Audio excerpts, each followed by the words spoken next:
এই তালের সাথে ছোটোবেলাকার কত স্মৃতি জড়িয়ে আছে, তাই না বলো? একটা তাল পড়া মানেই 3-4 জন ছুট দিতাম, কে আগে তালটা কুড়োতে পারে। এখন সেসব দিন মনে পড়ে আর খুব কষ্ট হয়, মনে হয় ওই দিনগুলো আর কোনো দিন ফিরে পাবো না। তো যাই হোক, চলো আজ তোমাদেরকে আমি একটা সহজ পদ্ধতিতে তালের বড়ার রেসিপি দেখাবো। এইভাবে তালের বড়া বানালে তালের বড়াটা খেতে খুব সুস্বাদু হয় আর খুব নরমও হয়। বানানো একদম সহজ।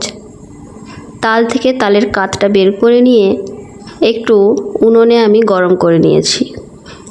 এরপর এই তালের কাতের মধ্যে কিছুটা ময়দা আর কিছুটা চালের গুঁড়ো দিয়ে দেব। পরিমাণ মতো চালের গুঁড়ো আর পরিমাণ মতো ময়দাটাকে আমি একটু চালিয়ে নিচ্ছি, কারণ বর্ষাকাল মানেই পোকা, তো পোকা যাতে না হয় তার জন্য আমি চালের গুঁড়োটাকে একটু চালিয়ে নিলাম। এর মধ্যে এবার দিয়ে দেব অল্প পরিমাণ চিনি আর পরিমাণ মতো লবণ। সাথে আরেকটা জিনিস দেব, নারকেল বাটা। নারকেলটা একটু মিক্সিতে আমি ঘুরিয়ে নিয়েছি। অনেকে নারকেল পছন্দ করে না, তাই আমি একটু ঘুরিয়ে নিলাম যাতে মুখে না লেগে যায়, আর স্বাদও অসম্ভব সুন্দর হয়। নারকেল বাটাটা আমি মাখিয়ে নিচ্ছি। এরপর ওদিকে আমি তেল গরম করতে দিয়ে দিয়েছি কড়াইয়ের মধ্যে। একটা একটা করে ছেড়ে দিলেই বলের মতো ফুলে উঠবে এই তালের বড়া।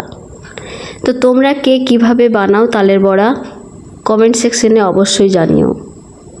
আর আমার রেসিপিটা ভালো লাগলে অবশ্যই তোমাদের মতামতটা দিয়ে যেও। তো তেল গরম হয়ে গেছে, এবার আমি তালের বড়াগুলো দিয়ে দেব। একটা একটা তালের বড়া দিয়ে দিলাম। তালের বড়াগুলো খুব সুন্দরভাবে ফুলে উঠবে আর খুব নরম হয়। রাত্রেবেলা বানালে সকাল অবধি নরম থাকবে। তো এইভাবে আমি সব তালের বড়াগুলোকে ভেজে নেব।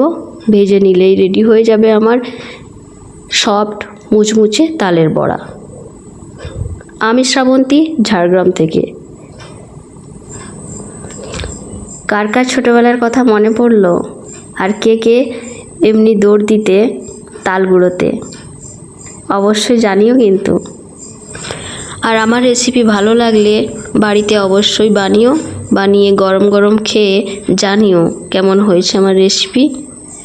আবার দেখা হবে নতুন কোনো ভিডিওতে, নতুন কোনো রেসিপিতে। Tata, bye bye. ভালো থেকো, সুস্থ থেকো। ধন্যবাদ।